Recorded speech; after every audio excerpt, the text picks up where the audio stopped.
యేసుక్రీస్తు వారి శ్రేష్టమైన నామానికి మహిమ కలుగునుగాక. ఆ మహాదేవుని సన్నిధానంలో మరొక్కసారి సజీవులమైన మనం ఆ సర్వశక్తి కలిగిన దేవుని నామాన్ని తనివి తీర మాట్లాడగలిగే అవకాశాన్ని కలుగజేసిన గొప్ప దేవునికి మహిమ కలుగునుగాక. ఆరాధనలో పాల్గొన్న మీ అందరికీ దైవజనుడిగా హృదయపూర్వక వందనాలు తెలియజేస్తుంటున్నాను. దేవుడు మిమ్మలను కడవరకు ఆయన కృపలో నిలబెట్టుకొనుగాక. చాలా శ్రేష్టమైన ఒక విలువైన సత్యాన్ని నేను ఈరోజు మీ ముందులు పెడతాను. మీరు జాగ్రత్తగా ఆ మహాదేవుని వర్తమానాన్ని, వాక్కును సరిగ్గా మీరు అర్థం చేసుకోవడానికి ప్రయత్నించండి. అపోస్తులలో కడవరివాడైన యోహాను, మిగతా అపోస్తులందరూ తమ సేవలో తమ ప్రాణాలు కోల్పోయారు. చివరిగా యవన కాలంలోనే సేవ దర్శనాన్ని, పిలుపును అందుకొని దేవుణ్ణి వెంబడించి అత్యధికంగా దేవుణ్ణి ప్రేమించిన వాడు, నా ప్రభువు చేత ప్రేమించబడిన వాడే యోహాను. యవన కాలంలో తన యవన జీవితం అంతా దేవునికి అప్పగించుకొని ఒక ప్రతిష్టలో సేవ చేస్తున్న దైవజనుడు పద్మాసు దీవిలో ఒక చెరసాలలో వేయబడ్డాడు. ఒంటరిగా ఆ చెరసాల అనబడుతున్న ఆ దీవిలో తను బ్రతుకుతున్న గడియలవి. ప్రభు ఎవ్వరికి ఇవ్వని అద్భుతమైన ప్రత్యక్షతలు, ఆ మహిమ కలిగిన పరలోక రాజ్యపు యొక్క అనుభవాలను ఆ దైవజనుడైన యోహానుకు అందించాడు. ఆయనే 3 పత్రికలు రాశాడు. చివరిగా ప్రకటన గ్రంథాన్ని ఆ దైవజనుడి దర్శనము ద్వారానే ఈరోజు మన చేతిలో ప్రభు పెట్టాడు. ఆ ప్రకటన గ్రంథంలో పరలోకంలో జరుగుతున్న సంభవాలు, పరలోకంలో ఉన్న సింహాసనపు యొక్క తీరు, ఆ మహాదేవుని ఆరాధనలు, పెద్దలు, అక్కడ జరుగుతున్న అద్భుతమైన వైభవాన్ని దేవుడు కల్లారా దైవజనుడైన యోహానుకు చూయించాడు. అంత మాత్రమే కాదు, రేపు భవిష్యత్తులో భూమి యొక్క ముగింపు ఎలా ఉంటుంది, భూమి మీద దేవుని ఉగ్రత ఎలా ఉంటుంది, ఆ భయానకమైన తెగుళ్ళతో దేవుడి భూమిని ఎలా పతనం చేయబోతున్నాడు అని వర్తమాన భూత భవిష్యత్తు కాలములో జరగబోయే కార్యాలను దేవాది దేవుడు దైవజనుడైన యోహానుకి అనుగ్రహించాడు. ఏదో ఒక పూట ప్రభు యొక్క స్వరమో, ఒక దర్శనమో, 10-20 ఏళ్ల సేవలో విశ్వాస జీవితంలో దేవుడు కలుగజేస్తే పులకరించిపోతారు జీవితం. దేవుడు నాతో మాట్లాడాడండి, ప్రభు నాకు ఒక దర్శనం ఇచ్చాడు, ప్రభు రాత్రి కలలో ఒక స్వరం నేను విన్నాను అని జీవితాంతం ధైర్యంతో ఆ అనుభవాన్ని చెప్పుకోవడానికి ఇష్టపడే మనం ప్రతిరోజు ఆ మహిమ కలిగిన దర్శనాన్ని, దేవుడు పరలోక అనుభవాలను ప్రత్యేకంగా కలలో మాత్రమే కాదు కానీ ఇక్కడికి రా, అనేక సంగతులు నేను నీకు చూపిస్తాను అని చెప్పి దేవుడే ఆ దైవజనుడిని మహిమలోకి, ఆత్మలో అతన్ని తీసుకెళ్ళి ఆ ఘనమైన దేవుని కార్యాలు, పరలోకంలో జరుగుతున్న అద్భుతమైన సంగతులు కల్లారా చూయించి, ఇవి వ్రాసి, ఇవి ముద్రించి భవిష్యత్తు నా బిడలకు, నా తరాలకు, నన్ను సేవించి వెంబడించే ప్రజలకు ఈ అనుభవాలు తెలియచేయమని రాసి ముద్రించిన ఆ ప్రకటన గ్రంథమే ఈరోజు మన చేతిలో పరిశుద్ధ గ్రంథంలో ఇమిడ్చబడి ఉంది. ఆ గొప్ప దర్శనం, అనేక అనుభవాలు చూసిన దైవజనుడు ఒక ప్రత్యేకమైన దర్శనాన్ని అద్భుతకరంగా పరిశుద్ధ గ్రంథంలో రాయబడింది. అతని దర్శనంలో రేపు ప్రభు రాకడలో ఎత్తబడే సంఘం ఎలా ఉంటుందో కూడా దేవుడు చూపించాడు. దేవుడు రేపు నీ భవిష్యత్తు ఎలా ఉంటుందో ఈ రోజే చూడగలడు. నేను మళ్ళీ చెప్తున్నాను, యూదా పుట్టక మునిపే, యూదా ఇస్కరియోతు తండ్రులు తాతలు పుట్టక మునిపే, యూదా మాత్రమే కాదు సుమా, యూదా ఇస్కరియోతు తాతలు తండ్రులు పుట్టక మునిపే ఇర్మియా కాలంలోనే ఇర్మియా ప్రవచించాడు, నా కూలికి 30 వెండి నాణాలు తీసుకొని నన్ను నమ్ముతాడు అని. అతడి ఉద్యోగం మరొకడికి వెళ్ళిపోతాదని, అతడు భ్రష్టుడైపోతాడని, అతని కుటుంబం భార్య పిల్లలు పతనమైపోతారని యూదా పుట్టక మునిపే దేవుడు ప్రవచనము ద్వారా యూదా అనేవాడు రేపు భవిష్యత్తులో పుడతాడు, అతడు ప్రభువుని అప్పగిస్తాడు, అతని భార్య పిల్లలు పతనమైపోతారు, అతని ఉద్యోగం అనగా అతని శిష్యరికం మరొక వ్యక్తికి వెళ్ళిపోతుంది, అపోస్తులత్వం అని తాతలు తండ్రులు పుట్టక మునిపే యూదా గురించి తెలియజేసిన పరిశుద్ధ గ్రంథం మనది. అంటే ప్రభు నీ గురించి నా గురించి రేపు మన భవిష్యత్తులో ఎలా ఉండబోతామో ఎలా ఉంటామో నా ప్రభు ప్రత్యక్షంగా ఎరిగి ఉన్నాడు. ఒక మనుషునిగా మనకు అర్థం కాదు, కానీ దేవుడు ఎవని వ్యక్తిత్వం ఏంటో, ఎవని స్వభావాలు ఏంటో, రేపు ఈ మనిషి భవిష్యత్తులో ఎలా ఉంటాడో ప్రభు స్పష్టంగా ఎరిగినవాడు. ఒకరోజు హజయేలు అనబడుతున్న ఒక పనివాడు, రాజుగారి చేతి కింద పనివాడు అతడు. రాజు అతన్ని పంపాడు, నువ్వు వెళ్ళు, తిప్షీయుడైన ఏలియా శిష్యుడైన ఎలీషా అనేవాడు ఎరుకో పట్టణానికి వస్తున్నాడు, అతని దగ్గరికి వెళ్ళి నువ్వు ఒక మాట కనిపెట్టు, అడుగు, నేను రోగంతో ఉన్నాను, నేను వ్యాధితో ఉన్నాను, దేవుడు నన్ను బాగు చేస్తాడా లేడా అని ఆ సేవకునికి అడిగి వెళ్ళిరా అని తన దగ్గర ఉన్న పనివాణ్ణి పంపిస్తాడు. అతని పేరు హజయేలు. హజయేలు వచ్చి, నా దైవజనుడు నా రాజు నీ దగ్గరికి పంపాడు, మా దైవజనుడు మా రాజైన వాడు అనారోగ్యంతో ఉన్నాడు, బాగుపడతాడా స్వస్థపడతాడా లేడా అని అడుగుమన్నాడు అని అడిగినప్పుడు అతన్ని చూస్తూ ఎలీషా కన్నీళ్లు కారుస్తూ ఉంటాడు. హల్లెలూయా, హల్లెలూయా, హల్లెలూయా, చదముష్యారుగా హల్లెలూయా.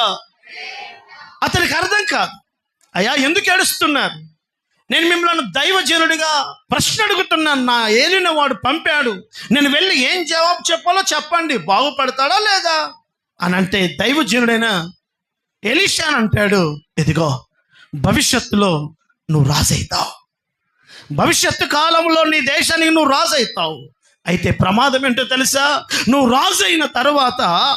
రాజైన తర్వాత అనేక ఇశ్రాయేలీయుల గర్భిణీల యొక్క గర్భాన్ని నువ్వు చీలుస్తావు, అనేక ప్రజలను చంపుతావు, దేవుని సేవకు వ్యతిరేకంగా నువ్వు లేస్తావు అని చెప్పినప్పుడు హజయేలు అంటాడు, కుక్క వంటి వాడనైన నేను రాజు కావడం ఏంటి, రాజైన తర్వాత ఇశ్రాయేలు ప్రజలను నేను అలా చేయడం ఏంటి అని అంటాడు. అయితే సాక్షాత్తు దేవుడు సేవకుని ద్వారా చెప్పిన మాట భవిష్యత్తులో అతని జీవితంలో జరుగుతుంది. నేను ఎందుకు చెప్తున్నాను మీకు ఈ మాట అనంటే, ఎవడు ఏంటో, ఎవడి భవిష్యత్తు రేపేంటో, ఎవని వ్యక్తిత్వాలు ఏంటో మనము గుర్తుపట్టకపోవచ్చు, కానీ మనం ఆరాధిస్తున్న దేవుడు ఒక మనిషిని తేటగా గుర్తించగలడు. హల్లెలూయా, చదముష్యారుగా హల్లెలూయా. అందుకనే సమస్తాన్ని సర్వశక్తి కలిగిన దేవునికి అప్పగించి మౌనంగా మన జీవితంలో మన ప్రతిష్టను, మన పవిత్రత, నమ్మకత్వాన్ని కాపాడుకుంటూ గమ్యాన్ని చేరడానికి ప్రయాసపడాలి. ఆ గొప్ప దైవజనుడు ఒక అద్భుతమైన దర్శనాన్ని చూస్తున్నాడు. ఆ దర్శనంలో నేను మీకు అర్థమయ్యే రీతిగా చెప్పడానికి ప్రయత్నిస్తాను. మీకు అర్థమయ్యే రీతిగా నేను ఆ దర్శనం యొక్క భావాన్ని మీకు చెప్పడానికి ప్రయత్నిస్తాను. జాగ్రత్తగా నా దేవుని మాటలు ఆలకించండి. ఆ దర్శనంలో అతడు చూస్తున్నప్పుడు ఏంటయ్యా కనబడుతుంది అని అంటే, ఒక స్త్రీ కనబడింది. అద్భుతమైనటువంటి ఆ భావాన్ని నేను మీకు చాలా స్పష్టంగా గుర్తు చేస్తాను. ఒక స్త్రీ ఆ దైవజనుని ముందు నిలబడింది. ఆ దైవజనుని ముందు నిలబడి ఆ స్త్రీ ఎలా ఉందయ్యా అని అంటే, ఇదిగో ప్రసవ వేదన, పురిటి నొప్పులు, అంటే ఇక కొంతకాలములో రేపో మాపో ఇక డెలివరీ అయిపోతుంది. మొదటి నెల 2 నెల కాదు, పురిటి నొప్పులు కలిగిన స్త్రీని దేవుడు దైవజనునికి చూపిస్తున్నాడు. అయ్యా జాగ్రత్తగా చూడు. ఒక స్త్రీ అతని కళ్ళ ముందు కనబడింది. ఆ స్త్రీ ఎలా ఉంది అని అంటే, బైబిల్ చెప్తుంది ఆమె తల మీద సూర్యుడు నిలబడ్డాడు. ఆమె పాదముల కింద చంద్రుడు నిలబడ్డాడు. అంటే సూర్యుడు అనేవాడు దేవాది దేవునికి సూచన. ఈ సర్వ జగత్తుకు సూర్యుడు కేంద్ర బిందువు అయితే పరిశుద్ధ గ్రంథం చెప్తుంది నీతి సూర్యుడు అనగా దేవాది దేవుడికి సూచనగా ఉన్నటువంటి లేఖనం మనకు నేర్పిస్తుంది. ఆ స్త్రీ సూర్యుణ్ణి తన తల మీద పెట్టుకొని చంద్రుని మీద నిలబడి ఆమె తల మీద ఒక అద్భుతమైన 12 రత్నములతో పోల్చబడిన ఒక సువర్ణ కిరీటము ధరించుకుంది. ఇంత అద్భుతమైనటువంటి అనుభవము కలిగిన స్త్రీ ఆవిడ. అద్భుతమైన అనుభవం చూడడానికి అద్భుతకరంగా కనబడుతుంది. తల మీద మకుటం ఉంది. ఇదిగో అద్భుతమైన తెల్లని నార వస్త్రాలు ఉన్నాయి. సూర్య తేజస్సు చేత ఆవిడ మీద ఎప్పుడైతే పడిందో ప్రకాశమానమైన తేజస్సుతో ఆ స్త్రీ నిండిపోయింది. ఆవిడ పాదములు చంద్రబింబము మీద నిలబడి ఉన్నాయి. ఈ స్త్రీ ఎవరో కాదు, పరిశుద్ధ గ్రంథం చెప్తుంది ఇది మహిమ కలిగిన దేవుని సంఘమునకు గుర్తు. హల్లెలూయా, చదామ గట్టిగా హల్లెలూయా.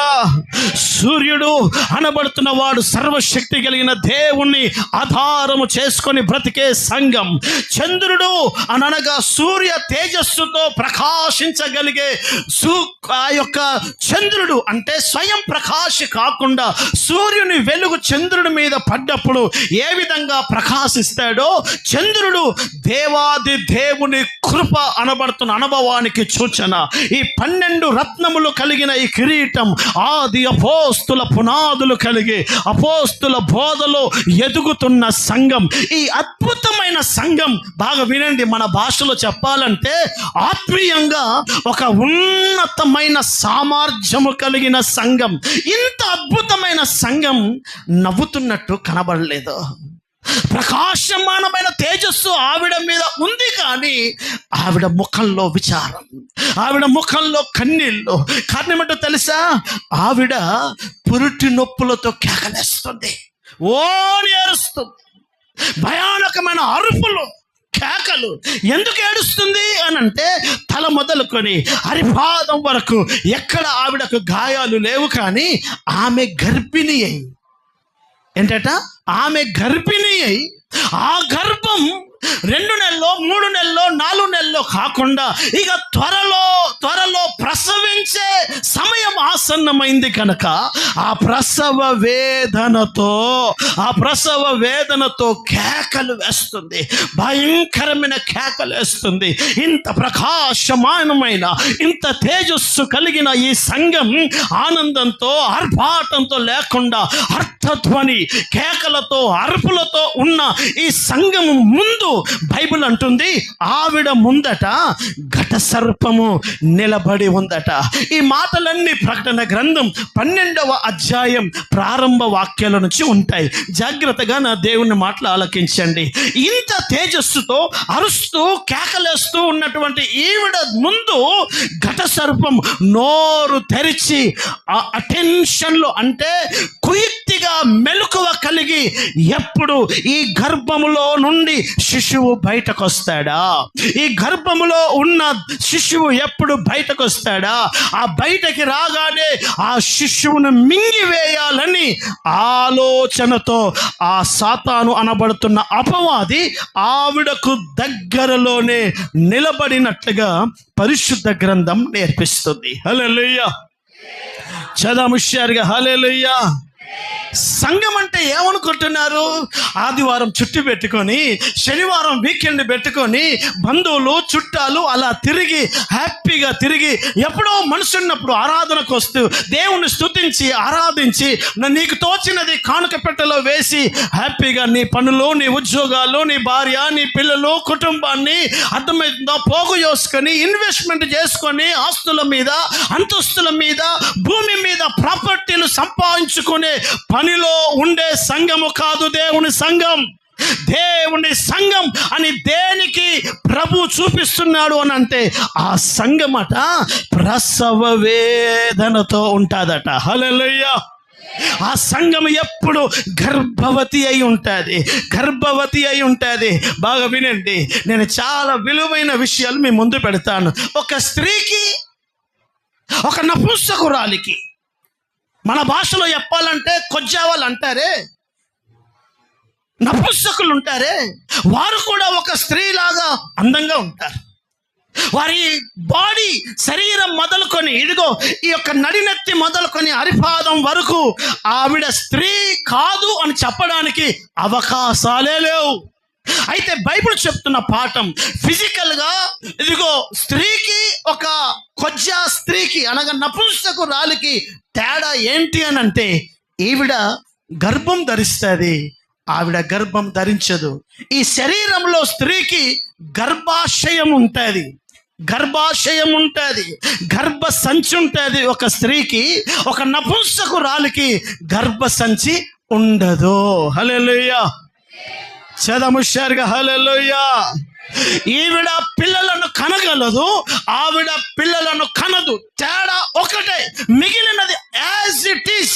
ఒక స్త్రీ అలా ఉంటుందో ఆవిడ కూడా అలాగే ఉంటుంది. ఆ స్త్రీకి, ఆ యొక్క నపుంసకురాలికి వ్యత్యాసం ఏంటి అని అంటే, ఈమె గర్భం ధరిస్తుంది. ఈమె గర్భవతి అయినటువంటి ఈవిడ ప్రసవ వేదనతో కంటుంది. ప్రసవ వేదన మారడం మాత్రమే కాదు, ఈమె పిల్లలను పెంచుతుంది, పిల్లలను యవనస్తులను చేస్తుంది, యవనస్తులను ప్రయోజకులు చేస్తుంది. ఈ ఒక్క అనుభవం నపుంసకురాలికి లేదు. హల్లెలూయా. అందుకనే పరిశుద్ధ గ్రంథం చెప్తుంది, యెషయా పుస్తకం అలాగే నిలబడి, యెషయా గ్రంథము, యెషయా పుస్తకం చాలా విలువైన మాటలు మీకు చూపిస్తాను. అక్కడే ఉంది యెషయా గ్రంథం 23వ అధ్యాయం. యెషయా పుస్తకం 23వ అధ్యాయము 4వ వాక్యాన్ని ఒకసారి స్పష్టంగా గట్టిగా ఎలుగెత్తి చదవండి ఒకసారి. ఇదిగో బ్రదర్ చదువుతున్నాడు, సీదోను, అమ్మా సీదోను, నీవు సంతోషించే అవకాశం లేదు, నీవు సిగ్గుపడుము. సముద్రము, సముద్ర దుర్గము మాటలాడుచున్నది. సముద్రము, సముద్రములో ఉన్న దుర్గము సీదోను నీ కొరకు మాటలాడుచున్నది. నేను ప్రసవ వేదన పడనిదానను. సీదోను మాట్లాడుతుంది, వినండి. సీదోను అనే పట్టణమును గురించి సముద్రము, లోకం మాట్లాడుతుంది. ఏమని? సీదోను, సిగ్గుతో తల వంచుకో. ఎందుకు? నీవు ప్రసవ వేదన పడని దానను, పిల్లలు కనని దానను, యవనస్తులను పోషింపని దానను, కన్యకలను పెంచని దానను. హల్లెలూయా, చదమ గట్టిగా హల్లెలూయా. సీదోను అనే అనుభవాన్ని జాగ్రత్తగా మీ హృదయంలో పెట్టుకోండి. సీదోను పట్టణస్థురాలు ఎవరు అని అంటే యెజబెల్. సీదోనీయులు ఆషారే దేవిని. అర్థమవుతుందనండి? దేవుని యొక్క సన్నిధానంలో, దేవుని యొక్క సముఖంలో సీదోను పట్టణస్థులు ఎవరు అని అంటే, దేవుని బిడ్డలారా, దైవికమైన అనుభవాలు లేకుండా బ్రతికేవారు.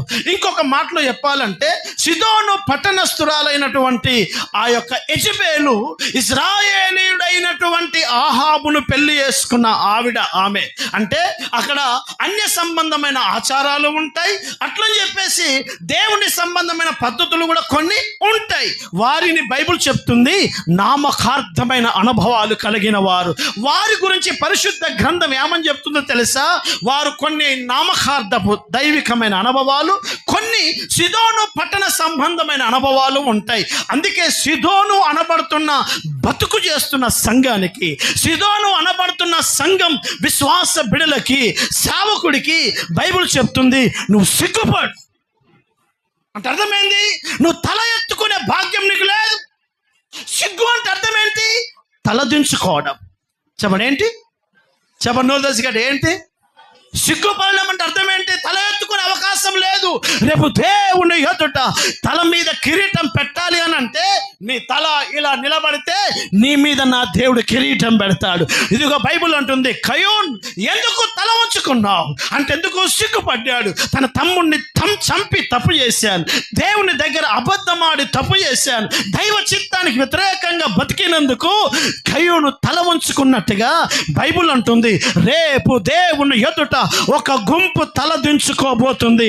ఎవరో తెలుసా? గుంపు సిదోను పట్టణానికి చెందిన వారు, నామకార్థమైన అనుభవాలు కలిగిన వారు, గర్భము అనుభవాలు లేని వారు, వారికి పిల్లలు కనడం రాదు, వాళ్ళకి ప్రసవ వేదన అంటే ఏంటో తెలియదు, వాళ్ళకు యవనస్తులను పెంచడం ఏంటో తెలియదు.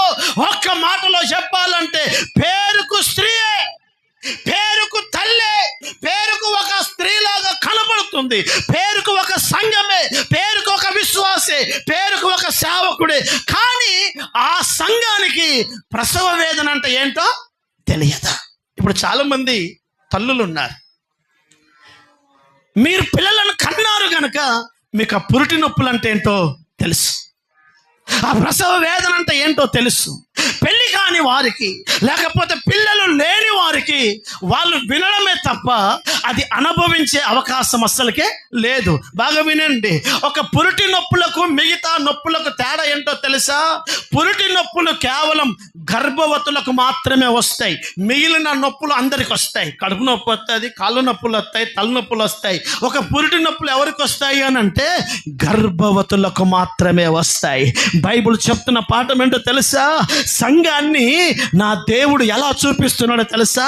సంఘం గర్భవతి అయి ఉంది. సంఘం ఒక దర్శనమును గుండెలో పెట్టుకుంది. గర్భంలో ఏముంది? గర్భంలో ఏముంది? అక్కడ బైబిల్ చెప్తుంది, సాతానుగాడు ముందు నిలబడి గర్భంలో ఏముందో వాడికి బాగా తెలుసు. ఏముందో తెలుసా? బైబిల్ చెప్తున్న మాట, గర్భంలో ఒక మగ శిశువు ఉన్నాడు. ఈ గర్భంలో ఉన్నవాడు రేపు సింహాసనానికి చేరుతాడు.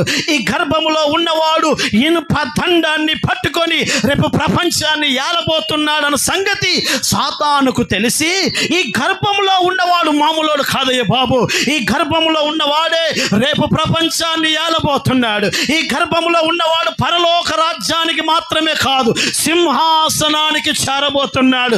అందుకనే వాడు చాలా ప్రభావము కలిగిన గుంపని, గర్భములో ఉన్న శిశువును చంపాలని ప్రయత్నిస్తుంటాడు అపవాది. బైబిల్ చెప్తుంది, సంగమా నీ గుండెలో ఒక దర్శనముతో నువ్వు బతకాలి. గర్భం అంటే అర్థం ఏంటో తెలుసా? ఒక గర్భవతి తన కడుపులో, తన గర్భాశయములో ఆ పసికందును క్రమంగా ఇదిగో ఇంత మాంసపు ముద్దగా ప్రారంభమైన ఆ పిండం నెమ్మదిగా అవయవాలు, ఇదిగో శరీర అవయవాలు పెరిగి పెద్దదై తన పోలికలోకి ఆ గర్భంలో ఎదిగేంత వరకు జాగ్రత్తగా కాపాడుకొని, ఇదిగో నా దేవుని సంగమా, గర్భంలో ఉన్న శిశువు ఆ కన్నటువంటి ఆ స్త్రీ యొక్క పోలికలో ఆ గర్భాశయములో క్రమంగా ఎదుగుటకు ఈవిడ ఎలా జాగ్రత్త తీసుకుంటుందో, ఏ విధమైన ఆహారం కావాలో, ఎంత జాగ్రత్తగా ఉంటే గర్భములో ఉన్న శిశువు జాగ్రత్తగా ఉండాలన్న దర్శనముతో ఏ విధంగా తను తిన్న తిండి గర్భంలో ఉన్న వాడి కోసమే తింటుంది, తను తీసుకున్న జాగ్రత్త గర్భంలో ఉన్న శిశువు కోసమే తీసుకుంటుంది. పిల్లలను కన్నా తల్లులకు అడగండి, డాక్టర్ గారు చెప్తారు, అమ్మా పలానా కూరను బాగా తినాలి, పలాని పండ్లు నువ్వు తినాలి అని అంటే, అయ్యా నాకు ఆ విషయం లేదు అని అంటే, బేబీ కోసం తినాలి, నీ కడుపులో పిండం ఎదగాలి, నీ గర్భంలో ఉన్న శిశువు ఆరోగ్యవంతంగా ఉండాలి అని అంటే నేను ఇచ్చిన ఫుడ్ తినాలి, నువ్వు మెడిసిన్ జాగ్రత్తగా వేసుకోవాలి, నీ శరీరాన్ని జాగ్రత్తగా కాపాడుకోవాలి, ప్రతిరోజు ఎక్సర్సైజ్ చేయాలి అని ఎన్నో సూచనలు, నిబంధనలు 9 నెలలు గర్భములో మోస్తున్న ఒక స్త్రీకి అవసరమైతే బైబిల్ చెప్తుంది, ఈ గర్భం దేవుని దర్శనం. ఇది ఈ దర్శనం దేవుని సంఘములో ఒక గుంపు సింహాసనానికి సిద్ధపడుతుంది. హల్లెలూయా. చదమేలిగెత్తి హుషారుగా హల్లెలూయా, హల్లెలూయా. సంఘం అనే ఇదిగో మహిమ కలిగిన దేవుని స్త్రీకి సూచన. ఈ సంఘములో ఒక గుంపు తమను తాము సిద్ధం చేసుకుంటున్నారు. ఈ గుంపు సంఘ గర్భములో ఉంది. దేవుని బిడ్డలారా, ఆ సంఘములో ఒక గుంపు సిద్ధపడుతుంది. ఒక పిండం, ఒక అవయవాలు ఏర్పడినట్లుగా క్రమక్రమంగా ఉపదేశ క్రమములో, దైవికమైన అనుభవాలలో ఒక సంఘం ప్రతిష్టలో, పరిశుద్ధతలో, నమ్మకత్వంలో, యథార్థతలో దినాలు గడిచిన కొద్దీ గర్భంలో పిండం ఎదిగినట్లుగా సంఘములో ఒక దేవుని బిడ్డగా నువ్వు ఎదుగుతూ రావాలి. ఎలా ఎదగాలో తెలుసా? గర్భములో నుంచి తీసి బాక్సులో పెట్టి ఎదిగించే టెక్నాలజీ లోకస్తులకు ఉందేమో, కానీ దేవుని సంఘములోనే నీవు నేను ఎదగాలి. హల్లెలూయా. నీవు ప్రత్యేకంగా దేవుడు నిన్ను ఎక్కడికో తీసుకెళ్ళి ప్రత్యేకంగా నీ ఇంటి దగ్గర ఉండి మహిమ కలిగిన రాకడకు నువ్వు సిద్ధపడే అవకాశాలు లేవు. నువ్వెక్కడో ఉండి నేను ప్రభు రాకడకు సిద్ధపడతాను అనుకోవడం పొరపాటు. ఒక గర్భ సంచిలో బేబీ ఎలా ఎదుగుతుందో, దేవుని మందిరం అనబడుతున్న నా దేవుని సంఘంలో నీవు నేను క్రమక్రమంగా దేవుని పోలికలోకి మనము ఎదగాలి. హల్లెలూయా. సంఘం ఇదిగో మహిమ కలిగిన సంఘం ఎంత మహిమతో నింపబడిందో తెలుసా? సూర్యుని వెలుగు ఈవిడ మీద ఉంది, చంద్రుని ప్రకాశం మీదనే తను నిలబడింది. అద్భుతమైన కిరీటము ధరించుకున్న స్త్రీ, కానీ ఆవిడ ముఖంలో ఆనందం లేదు, ఆవిడ ముఖంలో సంతోషం లేదు. ఆమె ఆనందంగా, హ్యాపీగా, ఎంజాయ్గా ఉన్నట్టు కనుక కనబడలేదు. ఎందుకో తెలుసా? ఈమెకు నొప్పులు ఉన్నవి.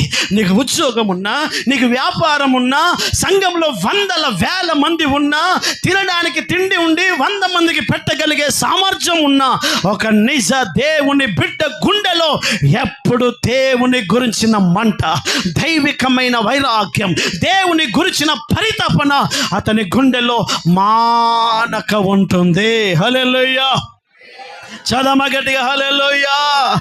అనేక సంఘాలు నపుంసకురాలుగా మిగిలిపోయాయి. అనేక విశ్వాస బిడ్డలు, బాగా వినండి దేవుని బిడ్డలారా, దేవుని సంఘమా, 2000 సంవత్సరాల క్రితం నీ కోసం నా కోసం నా ప్రభు కల్వరిలో రక్తాన్ని కార్చాడు. ఆ దినం మొదలుకొని ప్రపంచమంతటా దేవుని సంఘం విస్తరిస్తుంది. 10 సంవత్సరాల క్రితమో 20 ఏళ్ల క్రితమో నిన్నో మొన్నో యేసు సువార్త నీ దగ్గరకు వచ్చింది. యేసును రక్షకుడిగా అంగీకరించావు. సంఘం అనే ఈ గర్భములో నీవు కూడా పిండముగా ప్రారంభించిన నీ యాత్ర నెమ్మదిగా ఒక అద్భుతమైన మగబిడ్డగా, బైబిల్ చెప్తున్న సత్యం ఏంటో తెలుసా? ఇజ్రాయేలు దేశములో ప్రత్యక్ష గుడారములో దేవుని సేవలో ఎప్పుడైనా నా ప్రభు అడిగిన ప్రశ్న ఏంటో తెలుసా? దేవుని సన్నిధానానికి బలమైన ఒక మగ గొర్రెను బలిగా తీసుకొని రావాలి అంటే, బైబిల్ అంతట్లో అర్పించబడిన బలి పశువు ఏవో తెలుసా? మగది అంటే అర్థం ఏంటో తెలుసా? బలము కలిగింది అని అర్థం. హల్లెలూయా. గర్భములో మగ శిశువు ఎదుగుతున్నాడా? ఈ శిశువు ఎవరో తెలుసా? పరలోకంలోకి వెళ్ళి చప్పట్లు కొట్టే బ్యాచ్ కాదు ఇది, సింహాసనములో కూర్చునే బ్యాచ్ ఇది. నేను జయించిన తండ్రి సింహాసనంలో కూర్చున్న ప్రకారం, జయించిన వాడు సింహాసనంలో కూర్చుంటాడన్న వాక్య ప్రకారం రేపు సింహాసనములో నిలబడి అనేక ప్రజలను 1000 ఏళ్ళు యేసు క్రీస్తుతో సహా ఇదిగో భూమిని పరిపాలన చేసే ఒక గుంపు సంఘములో సిద్ధపడుతుంది. హల్లెలూయా. చాలా ముష్యారుగా హల్లెలూయా. నువ్వు నిజంగా దేవుని బిడ్డవైతే, నువ్వు నిజంగా యేసు రక్తంలో కడగబడిన బిడ్డవైతే, ఒక్క మాటలో చెప్పాలంటే సూర్యుడు అనబడుతున్న దేవుడు నీ తల మీద నిలబడితే, మహాదేవుని కృపలో నువ్వు నిలబడి అపోస్తుల ఉపదేశము చేతబట్టుకొని నడుస్తున్న విశ్వాసివైతే నీ గుండెల్లో భారం ఉంటుంది, నీ గుండెల్లో బరువు ఉంటుంది. నా కుటుంబాన్ని రక్షించుకోవాలి, నా తల్లిదండ్రులను రక్షించుకోవాలి, నా కాలనీని రక్షించుకోవాలి, నా బిడ్డలను రక్షించుకోవాలి అని చెప్పి ఒక పురిటి నొప్పులతో కేకలేస్తున్న సంఘాన్ని దైవజనుడైనటువంటి ఈ యోహానికి అద్భుతకరంగా ఆట పాట ఆడుకొని మధ్యాహ్నం భోజనం పెట్టుకుంటూ తింటూ తిరుగుతూ హ్యాపీగా ఉన్న సంఘముగా నా దేవుడు చూపించలేదు. హల్లెలూయా. చవాలుషారుగా హల్లెలూయా. చదవం చేతులెత్తి హుషారుగా హల్లెలూయా. మీ దృష్టిలో, దేవుని దృష్టిలో నీవు చూసే విధానం ఏమనుకుంటున్నావు? సంఘము అని అంటే ఏదో చిన్నగా ఆరాధన చేసుకొని హ్యాపీగా ఉండి, అర్థమవుతుందనండి, దేవుని సంఘంలో సంతోషంగా ఉండి ఆడుతూ పాడుతూ ఆరాధన చేసుకొని వెళ్ళిపోతున్న సంఘం అనుకుంటున్నావా? అయితే సంఘం ఎలా ఉంటుందో దేవుడు స్పష్టంగా చూపించాడు. సంఘానికి ఏముండాలి చెప్పండి? ప్రసవ వేదన. ఏముండాలి చెప్పండి గట్టిగా, ఏముండాలి? ప్రసవ వేదన ఎవరికి ఉంటుంది? ఎవరు గర్భవతిలో వాళ్ళకే ఉంటుంది. నటించగలవా? నటిస్తావా? నటించలేవు. ఆ నొప్పులు నువ్వు అనుభవిస్తే తప్ప నీకు అర్థం కాదు. ఆ నొప్పుల బాధ ఎలా ఉంటుందో పిల్లలను కన్నా తల్లులను అడగండి.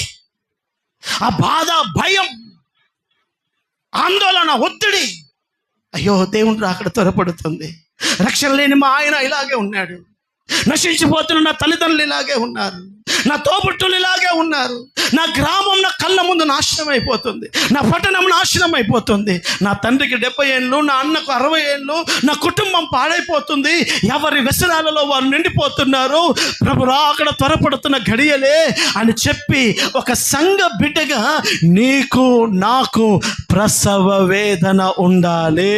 హల్లెలూయా. పురిటి నొప్పులు కలిగిన మనుష్యులనే నా దేవుని వాక్యం అంటుంది. అదే నా దృష్టిలో నేను ఎన్నుకున్న సంఘము. హల్లెలూయా. సంఘ బిడ్డలారా, ఉన్నాయా నీకు నొప్పులు? లేకపోతే ఒక దైవజనుడిగా చెప్తున్నావు, నువ్వు సంఘము కావు, నువ్వు సిదోను.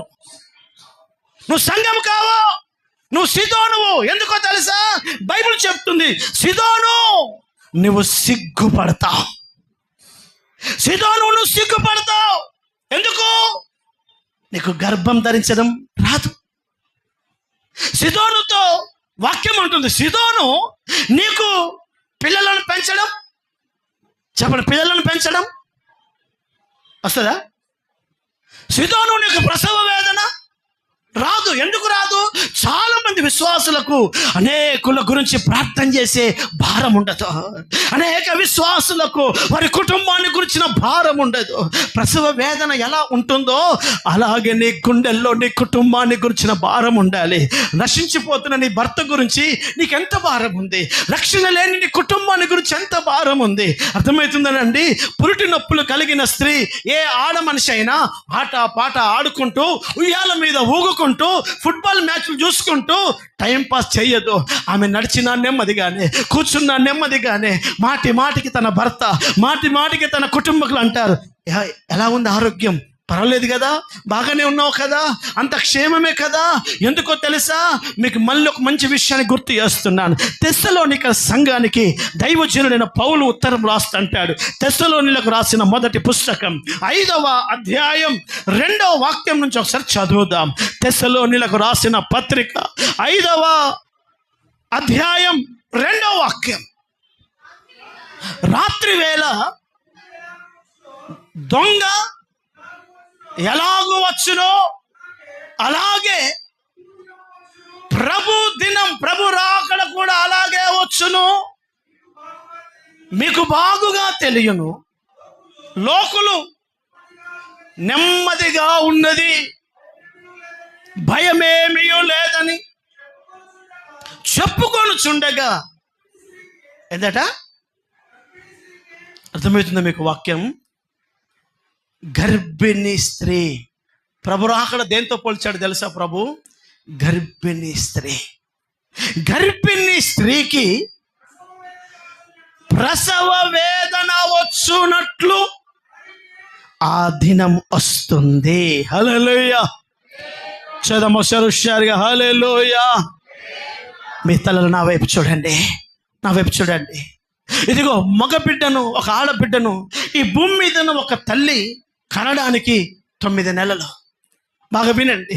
మొదటి రోజు డాక్టర్ చూసి, అమ్మా మీరు గర్భవతి ఉన్నామమ్మా, మీ గర్భంలో బేబీ ఉంది అనగానే ఎనలేని ఆనందం, సంతోషం. అప్పటి వరకు సనుగుతున్న భర్త వస్తూ ఒక 1000 రూపాయల పండ్లు కొనిచ్చి, అర్థమవుతుందా?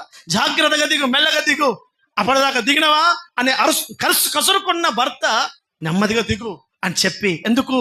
గర్భవతి అయింది తన భార్య, తన రూపం నా భార్య గర్భంలో ఎదుగుతుంది, రేపు నాకు వారసుడు వస్తున్నాడు అని అనేకమైన భావజాలాలు కలిగి వాడి ఖర్చులు తగ్గించుకొని, అవసరతలు తగ్గించుకొని తన భార్యను పోషించాలని, మంచి మందులు ఇవ్వాలని, అద్భుతకరంగా తన భార్య చేసే పనులన్నీ కూర్చోబెట్టి భర్త చేసి, ఇంతగానం ఇంత రోజులు ఎందుకు చేయలేదు, ఇప్పుడు ఎందుకు చేస్తున్నాడు అని అంటే, నా భార్య గర్భవతి ఉందయ్యా, ఆమె జాగ్రత్తగా ఉండాలి, గర్భంలో ఎదుగుతున్న పిండం పొరపాటున పాడు కావద్దని జాగ్రత్త వహించినట్లుగా నా దేవుని లేఖనం చెప్తుంది. సంఘమట ప్రభురాకడ దినాలు ఎలా ఉంటాయి అని అంటే, నా సంఘం ప్రభురాకడ దినాల్లో ప్రసవ వేదన పడే గర్భిణిగా ఉంటుంది. మళ్ళీ చెప్తున్నాను వినండి, 1వ నెల, 2వ నెల, 3వ నెల, 7 నెలలు కలిగిన గర్భిణిలా ఉంటుందని చెప్పలేదు దేవుడు. ప్రసవ వేదన అంటే తెలుసా? రేపో మాపో డెలివరీ, రేపో మాపో డాక్టర్ ఇచ్చిన డేట్ అయిపోయాది. ప్రతి క్షణం అలర్ట్గా ఉండి త్వరగా అందుబాటులో హాస్పిటల్లో డెలివరీ టైంకి వెళ్ళగలిగే ఆ దినాలు వస్తాయే, అప్పుడు వస్తాయి ప్రసవ వేదనలు. అంటే అర్థమేంటో తెలుసా? ఇంతకాలం లోపట ఏ రూపము ఉందో ఆ రూపం బయటకు వచ్చే ఘడియలు దగ్గర పడ్డాయి. ఇంతకాలం ఏ రూపాన్నైతే ఆవిడ మోసిందో, ఇంతకాలం ఏ రూపం కోసం తనను తాను కాపాడుకుందో, ఇంతకాలం ఏ రూపం జాగ్రత్తగా ఉండాలని, అది చూసి తరించాలని తనను తాను సెక్యూర్గా చేసుకొని కాపాడుకున్న ఆ తల్లి తన గర్భం డెలివరీ దినాలకు జాగ్రత్తగా ఎక్కడికి ప్రయాణాలు చేయొద్దు, ఎలా తిరగద్దు, జాగ్రత్తగా ఉండాలి, అందుబాటులో ఉండాలి అని వైద్యుడు చెప్పినట్లుగా సంఘమ 2 నెలల ప్రెగ్నెంట్గా, 3 నెలల ప్రెగ్నెంట్గా ఉన్న సంఘం ఆ రాకడలో ఎత్తపడదు. సంఘం అంటుంది, బైబిల్ చెప్తుంది, ప్రసవ వేదన పడే సంఘమై ఉండాలి. హల్లెలూయా, చవాలి గట్టి హల్లెలూయా. నొప్పులు ఉన్నాయా? నువ్వు కొజ్జోడు అయితే నొప్పులు ఎందుకు ఉంటాయి? నపుంసకురాలు అయితే నొప్పులు ఎందుకు ఉంటాయి? చూడడానికి ఇంత పెద్ద జడేసుకొని ప్రతి వారం నేను ట్రైన్లో పోతాను కదా, దేనా కొజ్జవాళ్ళు నా డ్రెస్ చూసి, ఈడు పాస్టరే, రోజు ఈడు పాస్టరే, ఈయనేం అడుగుతావు, నువ్వు చల్లగుండు అనిపోయింది నన్ను ఒకసారి. హల్లెలూయా, చదువు హుషారుగా హల్లెలూయా. కొజ్జవాళ్ళు దీవిస్తే దీవెన వస్తుందని ఎవడు చెప్పాడో కానీ, కొజ్జవాళ్ళ దీవెన కొరకు లోకం తప్పిస్తాడు. కొజ్జవాడు ఏం దీవిస్తాడండి? పిల్ల పాపలతో సల్లగుండు అని అనాలంటే అసలు పిల్లలు ఎలా అవుతారు నీకు తెలుసా? పిల్లల్ని ఎలా పెంచుతారో నీకు తెలుసా? పిల్లలను కనాలి పెంచాలంటే ఎలా ఉంటుంది నీకు తెలుసా? ఏం తెలియదు. పొద్దులు లేస్తే అడుక్కొని అవసరమైతే అంగడంతా చూపించి, అర్థమవుతుందా? డబ్బుల కోసం కక్కుర్తి పడే బ్యాచ్ నీది. నీకేం తెలుసు పిల్లల గురించి? ప్రసవ వేదనలు నీకేం తెలుసు? నీవు దీవిస్తే నీ శిరస్సు తల మీద ఉంటే దీవెన వస్తుంది అనుకోవడం పచ్చి అబద్ధం, పచ్చి అబద్ధం. సంఘం బాగా వినండి, సంఘం నపుంసకురాలిగా ఉండొద్దు. నేను రాత్రంతా నాకు దేవుడి వర్తమానం ఇచ్చినప్పుడు గూగుల్లో సెర్చ్ చేశాను. ఒక నపుంసకురాలికి, ఒక కామన్ లేడీకి వాట్ ఇస్ ద డిఫరెంట్? ఏంటి డిఫరెంట్ ఏంటి? అంత దూరం నుంచి శరీర అవయవాలు చూడడానికి సౌందర్యంగా, అందంగా, ఎంట్రికలు తల మొదలుకొని అరిపాదం వరకు ఒక సాధారణమైన స్త్రీలాగానే ఉంటుంది కదా అని అంటే, నేను సెర్చ్ చేస్తున్నప్పుడు నాకు అర్థమైంది ఏంటంటే, అంత స్త్రీ అవయవాలే, స్త్రీ పోలికలే, స్త్రీ మాటలే అన్నీ, కానీ ఆమె గర్భం ధరించదు, లోపట ఇన్నర్ గర్భసంచి ఉండదు. హల్లెలూయా, చదమ్మ గట్టిగా హల్లెలూయా. ఆమె పిల్లలను కనలేదు, గర్భవతి కాలేదు, పిల్లలను పెంచడం రాదు, సంసార ధర్మము చేయగలదు, కానీ పిల్లలను కనలేదు. బాగా వినండి, దేవుని లేఖనం మనకు ఏం నేర్పుతుంది తెలుసా? పిల్లలు కనని వ్యక్తులను, పిల్లలు కనలేని వ్యక్తులను ప్రభు అంటాడు, సిదోనో నీవు సిగ్గుపడా. ఒకరోజు ఫరో ఇజ్రాయేలు ప్రజల అభివృద్ధిని చూసి, ఇజ్రాయేలు ప్రజలు విస్తరించడం చూసి ఇతను మంత్రస్థానాలను పిలిపించాడు. వినండి దయచేసి. ఇతను మంత్రస్థానాలను పిలిపించి అంటాడు, ఇదిగో అమ్మా, రాజుగా చెప్తున్నాను, ఇశ్రాయేలు ప్రజల సంతానం బలంగా పెరిగిపోతుంది.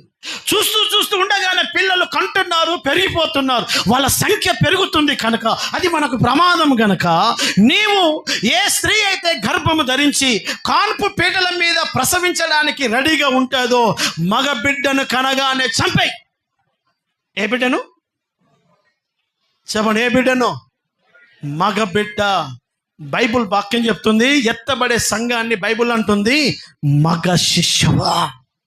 బలము కలిగిన సంఘం, ప్రభురాకలలో నిలబడే సంఘం, ఏలుబడి చేసే సంఘం, సింహాసనంలో కూర్చునే సంఘం, ఆ సంఘాన్ని మగ శిష్యువుతో పోల్చింది.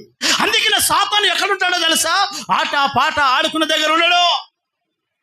ఏ సంఘం అయితే గర్భం ధరిస్తాడో, ఏ విశ్వాస అయితే ప్రసవ వేదనతో ఉంటాడో, ఏ సంఘంలో ఉన్న విశ్వాసి తన పిల్లల గురించి, తన కుటుంబం గురించి, తన బంధువుల గురించి భారం బాధ్యత కలిగి ఒక వేదన కలిగి ఉంటారో ఆ విశ్వాసుల గుండెల్లో ఉన్న దర్శనం, గర్భంలో ఉన్న శిశువును చంపాలని చూసినట్టుగా వారి గుండెల్లో ఉన్న ఆ వైరాగ్యం, ఆ గుండెల్లో ఉన్న తీవ్రత, ఆ గుండెల్లో ఉన్న భావాన్ని చంపాలని చూస్తాడు వాడు. అందుకనే చాలా మంది వాడి చేతుల్లో చచ్చిపోతారు. అందుకే ఒకప్పుడు తన కుటుంబం కోసం ప్రార్థించిన అనుభవాలు, ఒకప్పుడు తన ప్రాంతం కోసం పరిగెత్తిన అనుభవాలు, ఒకప్పుడు దేవుని సంఘంలో రోధించి కన్నీళ్లు కార్చి ఆత్మల పంట కొరకు పరిగెత్తిన సంఘం కొంతకాలం తర్వాత ఫినాన్షియల్ మీద మైండ్ పడి, ఆర్థిక సంపాదనల మీద మైండ్ పడి నశించిపోతున్న తన కుటుంబం, నశించిపోతున్న తన బంధువులు, తన చుట్టాలు, తన బంధాలలో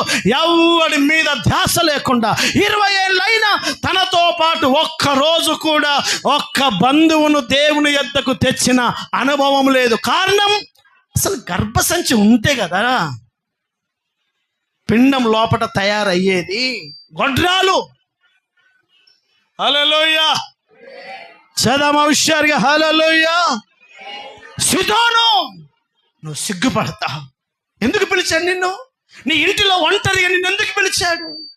ఒంటరిదానకు నిన్ను ఎందుకు పిలిచాడు? ఒకదాని సంఖలో బైబిల్ పెట్టుకుని ఊపుకుంటూ 10 ఏళ్ళ నుంచి తిరుగుతున్నావు. ఎప్పుడు నీకు వెనక తిరిగి చూసుకోలేదు? నువ్వు నాశనం అవుతున్న నీ కుటుంబాన్ని, నశించిపోతున్న నీ తల్లిదండ్రులను. ఎందుకు ఆ భారం నీ గుండెల్లో లేదు? ఎందుకు నీకు ఆ బాధ్యత లేదు? తెలుసా, నీ గర్భం ధరించే అనుభవాలు లేవు, నీకు ప్రసవ వేదన పడే అలవాట్లు లేవు. నీ తల్లిదండ్రుల కోసం, నీ బంధువుల కోసం, నశించిపోతున్న నీ కుటుంబస్తుల కోసం వారిని, ఇదిగో నా వైపు చూడండి, వారిని, నీ భర్తను నీ గుండెల్లో పెట్టుకొని, నీ తల్లిదండ్రులను నీ గుండెల్లో పెట్టుకొని, నీ అన్నదమ్ములను నీ గుండెల్లో పెట్టుకొని, అందరినీ నీ గుండెల్లో పెట్టుకున్న తర్వాత అప్పటి వరకు ఎగురుతూ దుంకుతూ ఆట పాట ఆడుకున్న ఒక స్త్రీ గర్భంలో ఇంత పిండం పడగానే డాక్టర్ అంటాడు, జాగ్రత్తగా ఉండాలి, ఎలా పడదలో నడవద్దు. అప్పటి వరకు విచ్చలవిడిగా ఉన్న ఒక వ్యక్తి గర్భములో నీ కుటుంబస్తులను, నశించిపోతున్న నీ గ్రామాన్ని, నశించిపోతున్న నీ బిడ్డలను, ఇదిగో మాయమైపోతున్న నీ కుటుంబ వ్యవస్థను అప్పుడైతే ఒక వ్యక్తిగా నీ గుండెల్లో పెట్టుకుంటావో ఏముంటుందో తెలుసా? గర్భవతి ఎవరయ్యారో వాళ్ళకు ప్రసవ వేదన ఉంటుంది. దేవుని కళ్ళ దగ్గర నొప్పులతో అర్థమవుతుంది, అయ్యా నశించిపోతున్న నా తల్లి అయ్యా, నశించిపోతున్న నా కుమారుడయ్యా, నశించిపోతున్న నా తండ్రి అయ్యా, నాశనానికి దగ్గర పడుతున్న నా భర్త అయ్యా, నా కళ్ళ ముందు తాగుతున్నాడు, నా కళ్ళ ముందు తిరుగుతున్నాడు, నా కళ్ళ ముందు వ్యసనాలకు అలవాటు పడ్డాడు, ఇంకా లోకంలో పతనమైపోతున్నాడు. ఓ ప్రభువా, నా కుటుంబాన్ని నేను గర్భములో మోస్తున్నానయ్యా, ఇంతకాలము వారి కొరకు నేను ప్రసవ వేద పడుతున్నాను, ఉపవాసాలు ఉంటున్నాను, కన్నీళ్లు కారుస్తున్నాను. దయచేసి వారిని నేను కనుటకు నాకు సహాయము చేయండి. హల్లెలూయా. గర్భంలో ఉన్నది ఒకరోజు బయటకు వస్తుందా రాదా? వస్తుందా రాదా? వినబడుతుందా లేదా? వస్తుందా రాదా? లేనిది వస్తుందా అమ్మా? లేనిది వస్తుందా?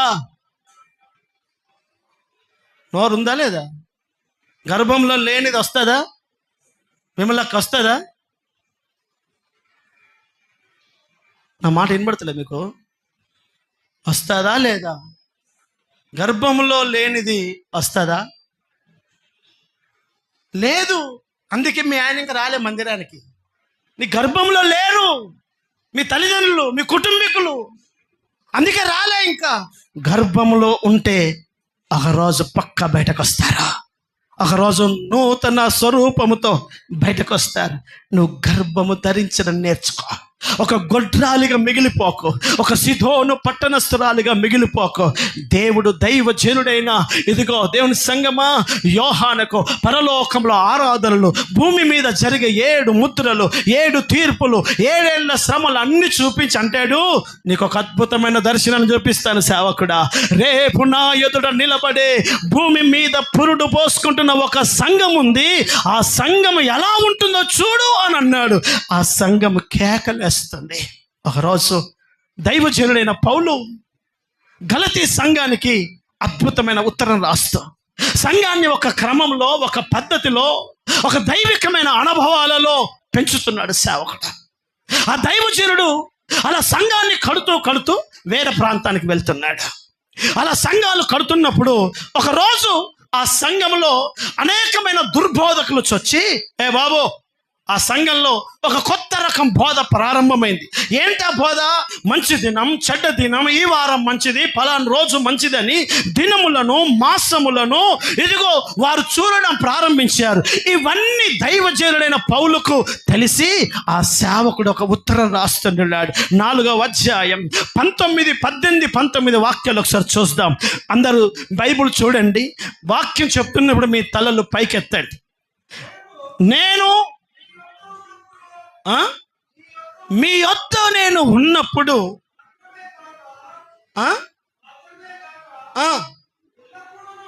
ఎల్లప్పుడూ మంచి విషయములలో ఆసక్తిగా ఉండుట మీకు యుక్తమే. ఇదిగో సంఘముతో సేవకుడు అంటున్నాడు, నా సంఘ బిడ్డలారా, యేసయ్య స్వరూప్యము మీ యందు ఏర్పడు వరకు మీ విషయమై నాకు మరలా ప్రసవ వేదన కలుగుతుంది. ఒక దైవజనుడు, ఇదిగో వినండి, దైవజనుడికి ఏముండాలి? ప్రసవ వేదన. ప్రభా, నా పిల్లలయ్యా, నశించిపోతున్న నా బిడ్డలు, రక్షణ లేని నా కుటుంబీకులు, ఇదిగో నా సంఘంలో త్రాగుబోతులయ్యా, తిరుగుబోతులయ్యా, అయ్యా, వెచ్చలవిడిగా తిరుగుతున్న యవన బిడ్డలయ్యా, మాటకు లోబడకుండా ఉన్న అవిధేయులయ్యా, నా సంఘంలో పరిస్థితులు ఇలా ఉన్నాయి ప్రభా. నా సంఘ బిడ్డలందరూ యేసయ్యా నీ స్వారూప్యంలోకి రావాలని ఒక దైవజనుడు కన్నీళ్లు కారుస్తూ, ఉపదేశాన్ని ప్రకటిస్తూ, సంఘానికి బోధిస్తూ, బుద్ధి చెబుతూ, జ్ఞానం చెప్తూ, ఇంత భారముతో ఒక సేవకుడు ఎందుకు పనిచేస్తాడు అని అంటే, ఆ సేవకుడి గర్భములో దేవుని సంఘ స్వరూప్యము చూడాలని, తన సంఘ బిడ్డలందరూ యేసు స్వరూప్యములోకి రావాలని అతడు ప్రసవ వేదనతో, కన్నీళ్లతో ప్రార్థన చేస్తూ ఉంటాడు. చాలా మంది సేవకులకు గర్భసంచి లేదు, చాలా మంది సేవకులకు ప్రసవ వేదన ఉండదు, ఎవడెటన్నా పోని బాధ లేదు, ప్రార్థన చేసే అవకాశం లేదు, ఉపవాసాలు ఉండే అవకాశం లేదు. అర్థమైందండి? దేవుని ప్రజల కొరకు రోధించే అవకాశం లేదు. ఒక్కొక్కరి గురించి ప్రభువా నీ పాద సన్నిధానంలో అడిగి వారి జీవన విధానాల గురించి ప్రభు యొద్ద తెలుసుకొని, అయ్యా, వారి శోధనలో చిక్కిపోకుండా, పతనమైపోకుండా దయచేసి వారిని కాపాడుమని ఒక దైవజనుడు, ఒక స్త్రీ ప్రసవ వేదన పడినట్టుగా గలతీ సంఘము కోసం దైవజనుడు ప్రసవ వేదన పడుతున్నాడు. హల్లెలూయా. గొడ్రాలిగా ఉన్న నీకు, గొడ్రాలిగా ఉండే ఒక వ్యక్తికి ప్రసవ నొప్పుల బాధ ఏమర్థమవుతుంది? హాస్పిటల్లోకి వెళ్ళి అర్థమవుతుందా? బెంచ్ మీద నుంచి 4 సార్లు లేచి కూర్చున్నట్లే కూర్చుంటారు, మళ్ళీ లేస్తారు, కూర్చున్నట్లే కూర్చొని లేస్తారు, అటు పోతారు, ఇటు పోతారు. ఏమైంది? నడుము వస్తుంది. ఏమైంది? అంత గడిబిడి ఉంది, బీపీ చూసి, షుగర్ చూసి, చూసారు కదా డెలివరీ టైంలో ఎట్లుంటుంది అని చూసి. ఎందుకు తెలుసా? మిగతాలందరూ ఏం కాదు మంచిగా ఉండు, అడికి ఏం తెలుస్తాయి? ఆయనకేం తెలుస్తుంది? గర్భవతి అయితే నొప్పులు తెలుస్తాయి. నొప్పుల బాధ ఏంటో నీకేం తెలుస్తుంది? నీ తల్లిని, నీ తండ్రిని, నీ అన్నలను, నీ అక్క చెల్లెలను రక్షించి చూడు ఒకసారి. ఒక వ్యక్తిని రక్షించడం ఎంత కష్టమో తెలుస్తుంది. మాయ మాటలు చెప్పి, లేనిపోని మాటలు చెప్పి, సంఘాన్ని గురించి, సేవ గురించి తప్పుడు అభిప్రాయాలు చెప్పి ఒక విశ్వాసిని చెదరగొడతావే. ఒకసారి కని చూడు, తెలుస్తుంది. కంటే తెలుస్తుంది నీకు ఒక విశ్వాసిని. నువ్వు గొడ్రాలివి. ఎందుకో తెలుసా? 20 ఏళ్ళు అయింది నీ ద్వారా కన్న వ్యక్తి ఒక్కరు లేడు. నీకేం తెలుస్తుంది విశ్వాసుల బాధ? ఒక విశ్వాసి కోసం కడుపు కట్టుకున్న సేవకుడి కన్నీళ్ళు నీకేం తెలుస్తాయి? ఒక విశ్వాసి కోసం నిద్ర చంపుకొని ఉపవాసాలుండి తన శరీరాన్ని తాకట్టు పెట్టి రాత్రులు పగళ్ళు దేవుని కాళ్ళ దగ్గర అయ్యా అయ్యా అని చెప్పి రోధిస్తున్న ఒక దైవజనుని ప్రసవ వేదన ఏం తెలుస్తుందండి? పాస్టర్ అట్లా అన్నాడు, సేవకుడు ఇట్లా అన్నాడు అని చెప్పి లేని పోని మాటలు ఉసిగొలిపి కన్న పిల్లలను ఈడ్చుకొని పోతున్న ప్రజలకు వాళ్ళకి ఏం తెలుస్తుందండి? బాధ ఏం తెలుస్తుందండి? నీకు తెలియదు. ఎందుకు తెలియదని చెప్తాను తెలుసా? నువ్వు ఇప్పటిదాకా కనలేవు కనుక. నువ్వు ఇప్పటిదాకా నీ కుటుంబంలో నీవు నిన్ను కన్న తల్లిదండ్రులనే తీసుకురావడం చేతగాలేదు నీకు. నేను కట్టుకున్న భర్తనే ప్రభు యొద్దకు తేగలిగే సామర్థ్యం లేదు నీకు. 24 గంటలు నీ ఇంట్లోనే ఉంటాడు. నీ సొంత అన్నదమ్ములు చుట్టుపక్కలనే ఉంటారు. నువ్వు మాట్లాడితే మాట్లాడతారు, నువ్వు వెళ్ళి కూర్చుంటే నీతో సంభాషిస్తారు. కంఫర్ట్గా ఉన్న నీ రక్త బంధాలనే యేసు దగ్గరికి తేగలిగే సామర్థ్యం లేని బలహీనుడవు నువ్వు. నిన్ను ఎరగని ప్రజల దగ్గరికి ఒక వ్యక్తి తన దర్శనాన్ని చేతబట్టుకొని జబ్బకు బ్యాగేసుకొని ముఖం తెలియని ప్రజల దగ్గరికి వచ్చి సువార్త చెప్పి వారిని కని ప్రసవ వేదన పడి దేవుని కాళ్ళ యొద్దకు తేవాలనంటే అతడు ఎన్ని నొప్పులు భరిస్తాడు తెలుసా నీకు? హల్లెలూయా, చదంగడి హల్లెలూయా. ఇదిగో తమ్ముడు ఉన్నాడు. నేను రవీంద్రకని ప్రాంతానికి వెళ్తున్నప్పుడు అదే వాళ్ళ ఇంట్లోనే చెప్తున్నాను. ఈమెకు ప్రార్థన చేస్తానా, ఆమె మీకు దయ్యం వస్తుంది. ఆమెకు ప్రార్థన చేస్తానా, ఈమెకి దయ్యం వస్తుంది. ఒకరి మీదికి ఒకరు. ఈమె బాగుపడిందంటే అక్కడ నవ్వడం స్టార్ట్ అవుతుంది. ఆమె సెట్ అయిందంటే ఈ నవ్వడం స్టార్ట్ అవుతాడు. రాత్రులు పగళ్ళు నిద్రలేని రాత్రులు ఎన్నో గడిపాను నేను. ట్రైన్ వెళ్ళిపోతే రాత్రి 1 గంట 2 గంటల వరకు అదే రవీంద్రకని స్టేషన్లో అజిని ప్యాసింజర్ కోసం బిచ్చగాళ్ళందరూ అడుక్కొని తాగి ఆ స్టేషన్లో అరుస్తూ పడుకుంటుంటే వాళ్ళ పక్కన అన్ని కుక్కలు కూర్చుంటే ఒంటరిగా వాళ్ళ పక్కన కూర్చునేవాడిని నేను. కారణం మళ్ళీ ఇంకో ట్రైన్ లేదు. అర్థమవుతుందండి? ఒక వ్యక్తిని కనడం అంత ఈజీగా జరిగే పని కాదు. ఒక 9 నెలలు మోస్తే ఒక శరీర సంబంధిగా ఒక పిల్లను కనొచ్చు, కానీ ఒక ఆత్మను కనాలి అని అంటే పరిశుద్ధ గ్రంథం అంటది. యెషయా పుస్తకం 66వ అధ్యాయం. యెషయా గ్రంథం 66వ అధ్యాయము 66వ అధ్యాయం 8వ వాక్యం. ఇంకొంచెం పైనుంచి చదువు 7వ వాక్యం నుంచి. ప్రసవ వేదన పడక మునుపు ఆమె పిల్లలను కనినది, నొప్పులు తగలక మునుపు మగ పిల్లను కనినది. ఇలాంటి వార్త అమ్మా నీకు వినబడింది ఎప్పుడైనా? ఎలాంటి వార్త? ఏ నొప్పి లేకుండా మీ అమ్మ నాన్న వచ్చేస్తారు మందిరానికి. ఏ ప్రసవ వేదన లేకుండా మీ ఆయన వచ్చేస్తాడు మందిరానికి. ఏ బాధపడకుండా నీ ఊరంతా దేవుని దగ్గరికి వచ్చేస్తుంది. కానీ కలలోనే గర్భవతి అయిపోయినట్టు, కలలోనే పిల్లలను కనేసినట్టు కాను, కలలోనే మీ ఆయన మందిరానికి వచ్చినట్టు కాను బైబుల్ చెప్తుంది. ప్రసవ వేదన పడక మునుపు ఎక్కడైనా పిల్లలను కన్నారా? అయ్యా కన్నారా? ఎక్కడైనా నొప్పులు తగలకుండా మగబిడ్డను కన్నట్టు ఎక్కడైనా చరిత్రలో చూశారా? అట్టి వార్త ఎవరు విని ఉంటిరి? అట్టి సంగతులు ఎవరు చూచిరి? ఒక జనాన్ని. వినబడుతుందా మీకు? ఒక జనాన్ని కనడానికి ఒకనాటి ప్రసవ వేదన చాలునా? హల్లెలూయా. చదవసర చేతులైతే హల్లెలూయా. పెళ్లి రోజు మీ ఆయనను పట్టుకొని చర్చికి తీసుకొచ్చి ఒక 100 రూపాయల స్వీట్ తీసుకొచ్చి మందిరంలో కూర్చోబెట్టగానే మీ ఆయన రక్షణలోకి తెచ్చినామని భ్రమపడుతున్నావును.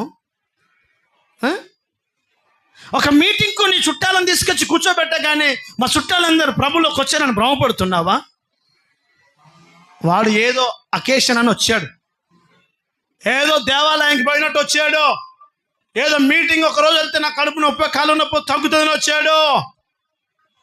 ఎవరో పరాయి ఇంటి పిల్లను నీ కౌగిల్లో ఎత్తుకొని మోసుకొని షాపుకి వెళ్ళి కురుకురే ప్యాకెట్ కొనిచ్చినంత మాత్రాన నీ పిల్ల అవుతుందా? కాదు. నీ బిడ్డ నీది కావాలేనంటే నువ్వే గర్భం ధరించాలి, నువ్వే ప్రసవ వేదన పడాలి. నీ అన్నను, నీ అక్కను, నీ చెల్లెలను, నీ తమ్ముళ్ళను, నీ తల్లిదండ్రులను నీ గర్భంలో, నీ గుండెల్లో పెట్టుకొని రోజు ఏడుపు దేవుని కాళ్ళ దగ్గర. ఒక ప్రసవ వేదన ఉన్నటువంటి పురిటి నొప్పులు కలిగిన ఒక స్త్రీ విరామము లేకుండా అయ్యో అయ్యో అని అరుస్తాదే.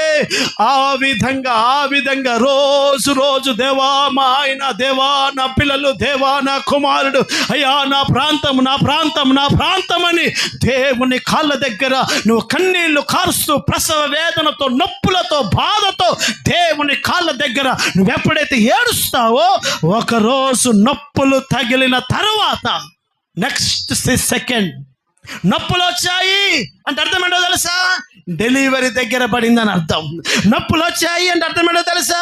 అంతవరకు లోపట ఉన్నటువంటి దర్శనం, ఏ భారాన్నైతే, ఏ ఆలోచననైతే గుండెల్లో పెట్టుకొని బతుకుతున్నావో, నొప్పులు తగులుతున్నాయా, ఇబ్బందులు ఎదుర్కొంటున్నావా, ఇదిగో త్వరగా బయటకి ఆ రూపం బయటకి వచ్చే దినాలు దగ్గర పడ్డాయి. హల్లెలూయా, చబలుషర్ హల్లెలూయా, చదమస చేతులెత్తి గట్టి హల్లెలూయా.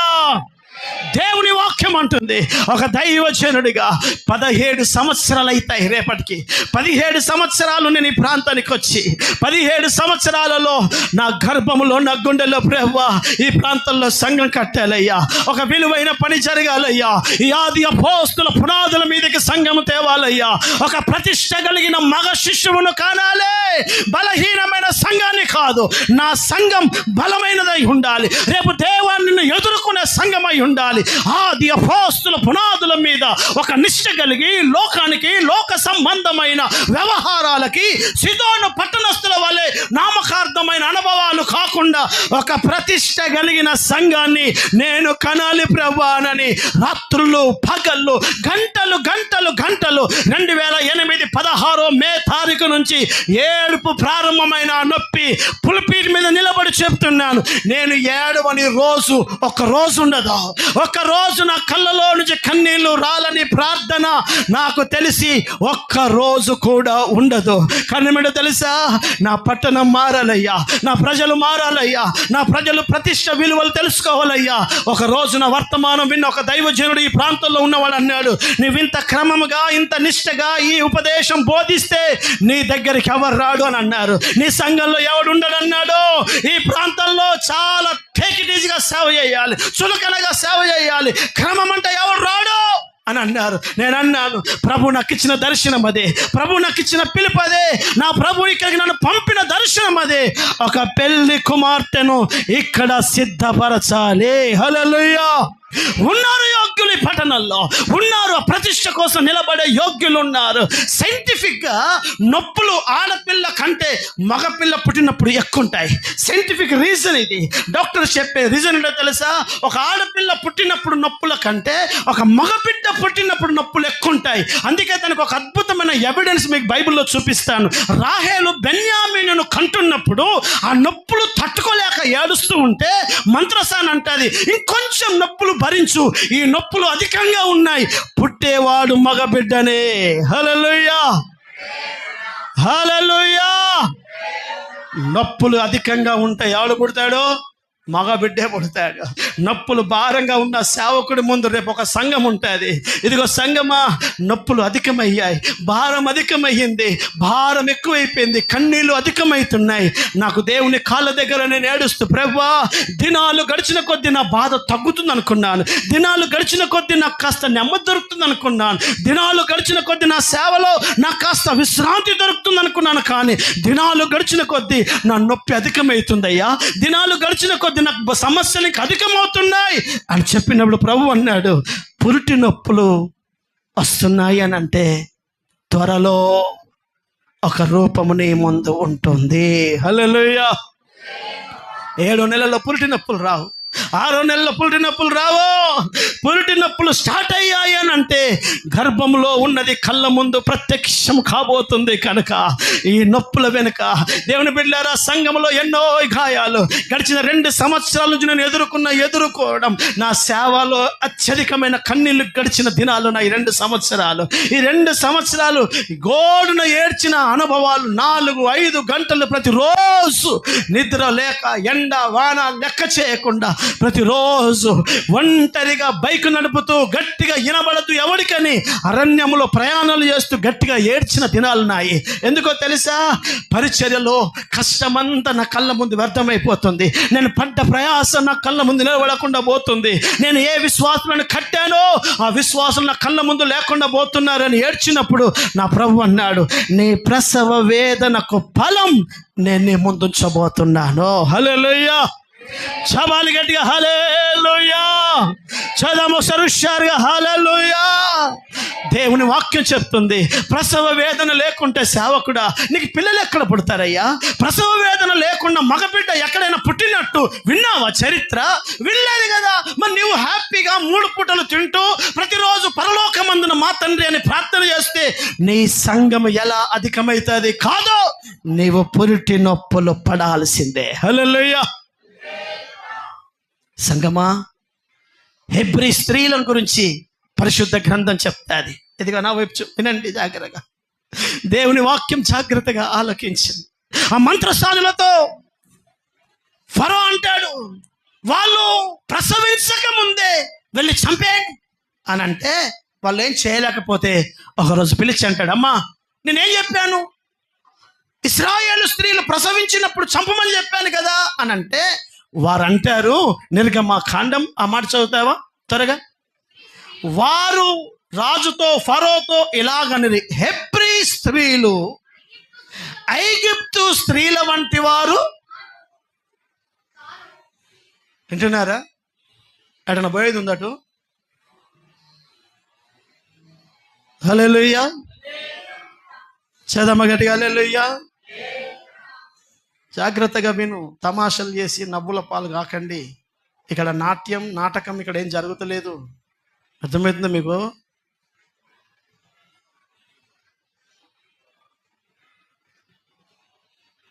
దేవుని వాక్యం నేర్పిస్తున్న పాఠం. ఫరోతో మంత్రసానులు అంటున్నారు, అయ్యా ఐగుప్తులో ఉన్న స్త్రీలు నొప్పులు రాకముందే అమ్మో నొప్పి నొప్పి నొప్పి అంటారు, వాళ్ళని పట్టుకోవచ్చు. కానీ హెబ్రీలు అలాంటి వారు కాదు. మేము వెళ్ళడానికంటే ముందే వారు ప్రసవిస్తున్నారు.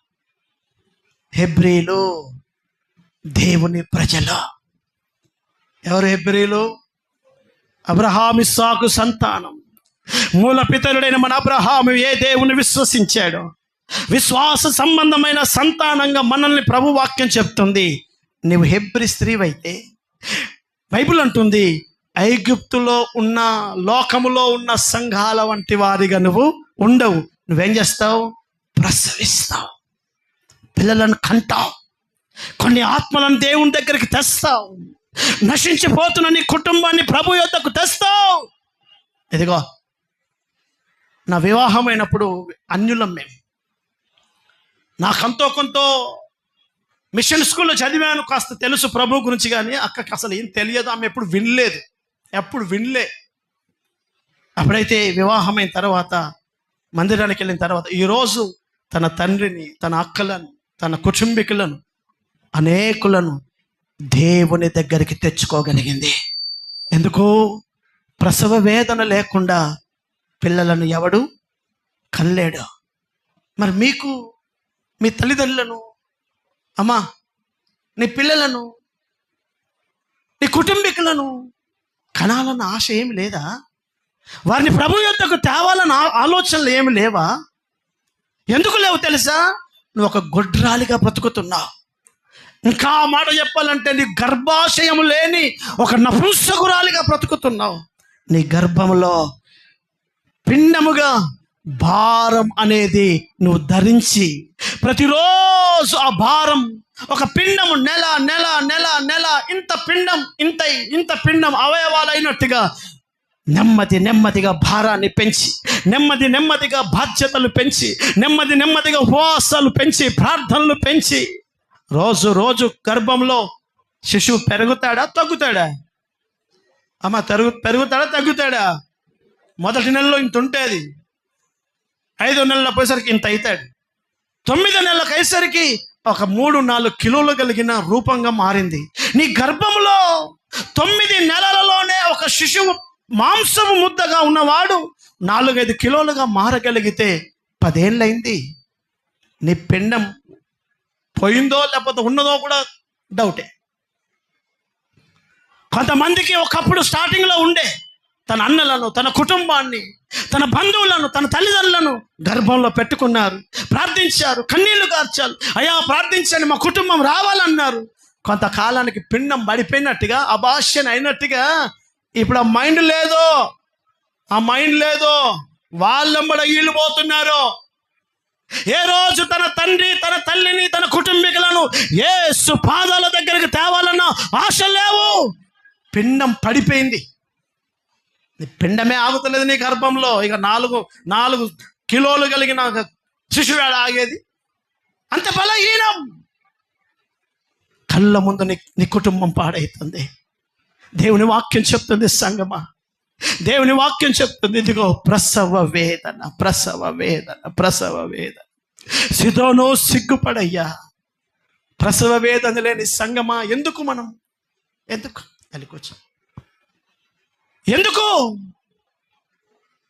నీ కళ్ళ ముందు పతనమైపోతున్నా నీ కుటుంబస్తులందరినీ చూసుకుంటూ అలాగే హ్యాపీగా వెళ్ళిపోతున్నావు.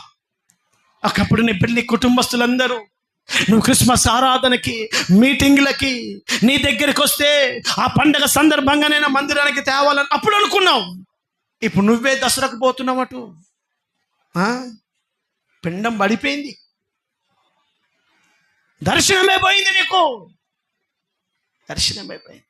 అందుకే బైబిల్ అంటుంది, పరమగీతాల పుస్తకం 8వ అధ్యాయం, పరమగీతాల పుస్తకం 8వ అధ్యాయం 5వ వాక్యం, తన ప్రియుని మీద ఆనుకొని అరణ్య మార్గమున వస్తున్న ఈవిడ ఎవరు?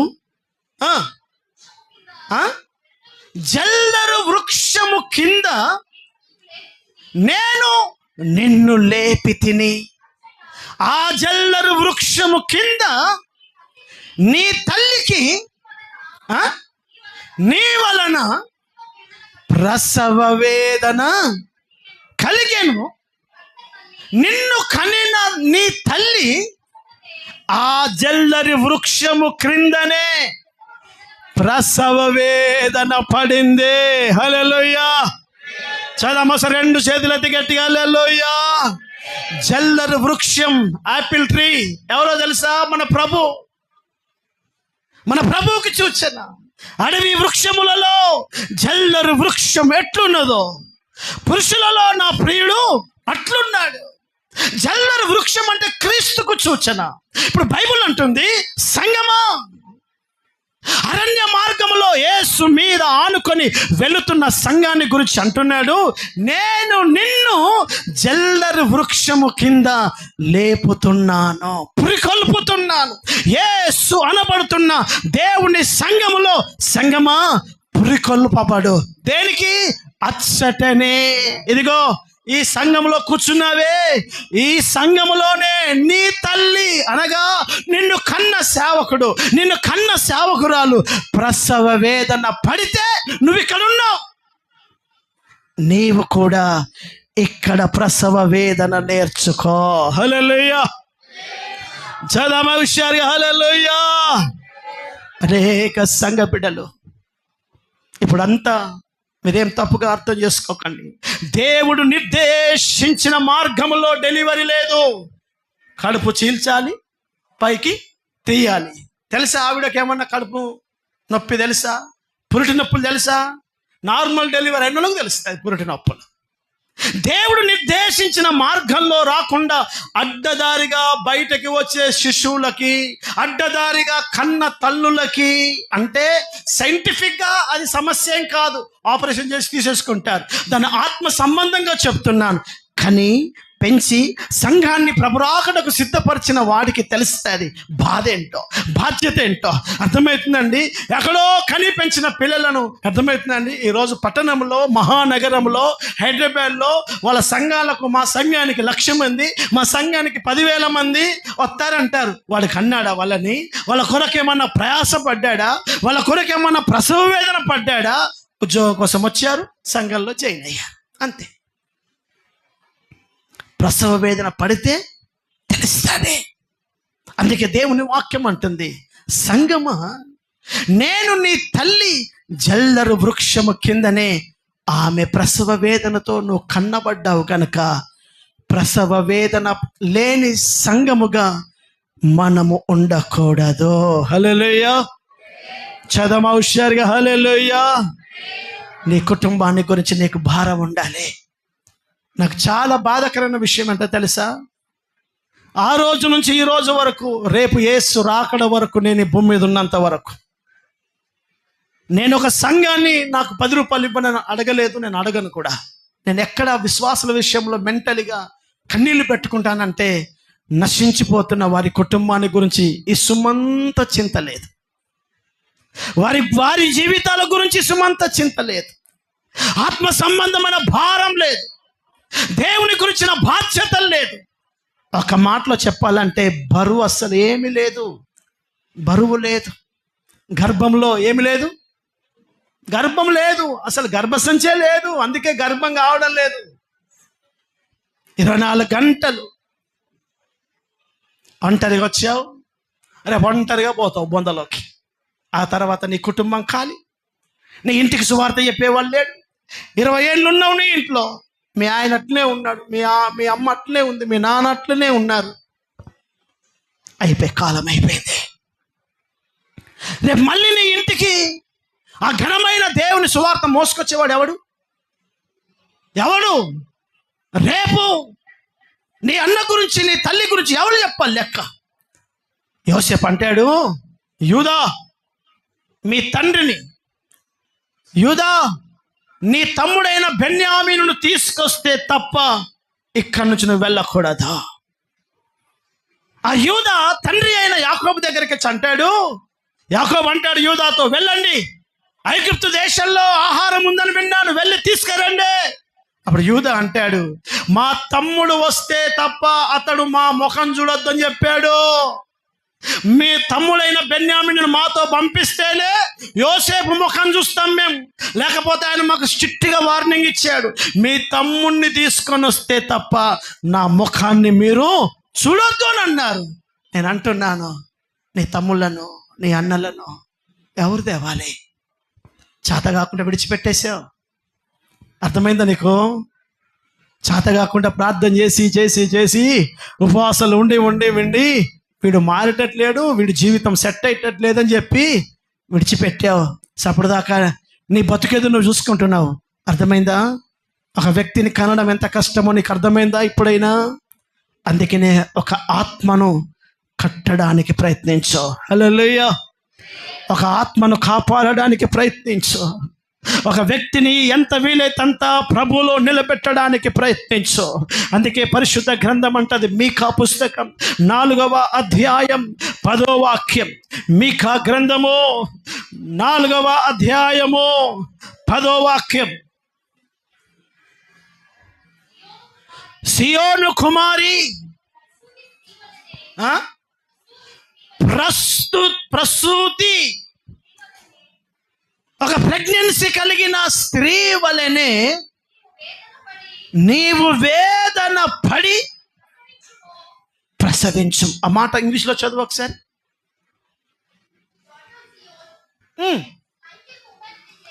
లైక్ ఏ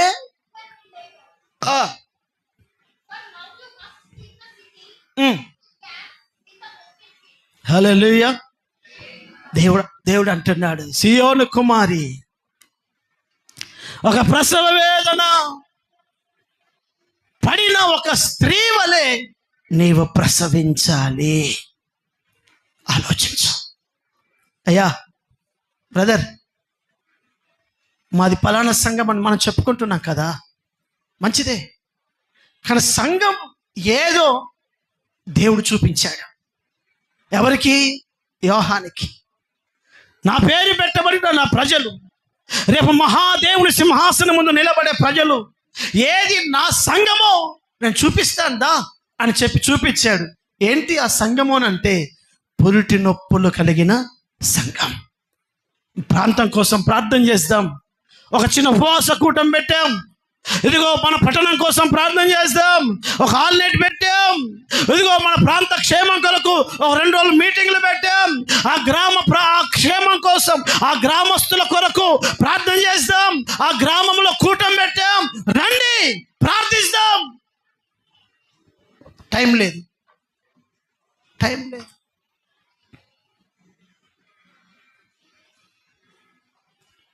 ఇక నువ్వెక్కడ మోస్తావు? నీ గర్భంలో ఏమున్నాయో తెలుసా? నీ గుండెలో ఒక 2 డూప్లెక్స్లు, నీ కొడుకు విమానంలో తిరిగిపోయినట్టు, నీ భర్త నిన్ను పట్టుకొని గోవాకు టూర్ వేసినట్టు. చూడు కలలు, అవే చూస్తున్నా. అవే ఉన్నాయి కడుపులంతా, అవే ఉన్నాయి గర్భంలా. హల్లెలూయా. ఇంకో 10 రోజులు అయితే హాలిడేస్ అయిపోతాయి. స్కూల్ ప్రారంభమైన తర్వాత పిల్లలు బిజీ, టీచర్గా నువ్వు బిజీ. ఇప్పుడు హాలిడేస్ వచ్చాయి కదా, ఒక 10 రోజులు ఉపవాసం ఉంటే ఏమవుతాయి? ఒక 10 రోజులు ఉపవాసం ఉండి ప్రార్థన చేసుకుంటే ఏమవుతుంది? సమయం దొరికింది కదా. మళ్ళీ ఇలాంటి దినాలు మళ్ళీ సంవత్సరం దాకా రావు కదా. టూర్లు కొడతావు. పెద్దమ్మ, చిన్నమ్మ, చిన్నాయన, పెద్దనాయన అనుకుంటా. 4 ఇళ్ళు తిరిగే లోపల ఇంకా 40 ఇళ్ళు మిగిలి ఉన్నాయి. హాలిడేస్ అయిపోయినాయి. అబ్బా, ఇంకా 40 ఇళ్ళు మిగిలిపోయినాయి. హాలిడేస్ అట్లా అయిపోయినాయి కదా. స్తోత్ర ప్రార్థనలు వేసే టైం లేదు. నీ గర్భం, నువ్వు ప్రసవ వేదన పడిన గుంపులో లేవు. అయ్యా నేను ఇలాగే ఉంటానంటావా? నాకేం ప్రాబ్లం లేదు, ఉండు. అయితే సత్యం, రేపు సింహాసనానికి వెళ్ళే గుంపు ఎవరో నా ప్రభు నీ కళ్ళ ముందు నీ బైబిల్లోనే రాసించాడు. ప్రసవ వేదన పడిన గుంపే రేపు సింహాసనములో నిలబడుతుంది. హల్లెలూయా. చదమ హుషారుగా హల్లెలూయా. సిదోను అనబడుతున్న అన్య సంబంధమైన ఆచారాలలో లోకస్తులతో మిళితమైపోయి లోకస్తుల వలె ఆలోచిస్తున్న సంగమా, వాక్యం అంటుంది, రేపు నీవు దేవుని కాళ్ళ ఎదుట, సింహాసన ఎదుట నీవు సిగ్గుపడతావు. ఎందుకో తెలుసా? నీకు గర్భము ధరించే అలవాటు రాలేదు, పిల్లలను పెంచే అలవాటు రాలేదు, అసలు ప్రసవ వేదన అంటే ఏంటో నీకు తెలియలేదు. నాకు చాలా విచారం, చాలా పర్యాయాలు ఆలోచిస్తాను. హాలిడేస్ వచ్చినప్పుడు ఎక్కడికెక్కడికో వెళ్ళిపోతారు. ఏ విశ్వాస అయినా నాకు దేవుడు మంచి సమయం ఇచ్చాడు, హాలిడేస్ ఇచ్చాడు. నన్ను నేనుగా చాలా రోజులై దేవుని కాళ్ళ దగ్గర ఉపవాసాలు ఉండక, నన్ను నేనుగా ప్రభు పాదాల దగ్గర నన్ను నేను పరిశుద్ధపరచుకొని అత్యధికంగా నా బిజీ లైఫ్ను బట్టి, ఉద్యోగమును, వ్యాపారాలను, ఎడ్యుకేషన్ బట్టి నేను బిజీ అయిపోయాను.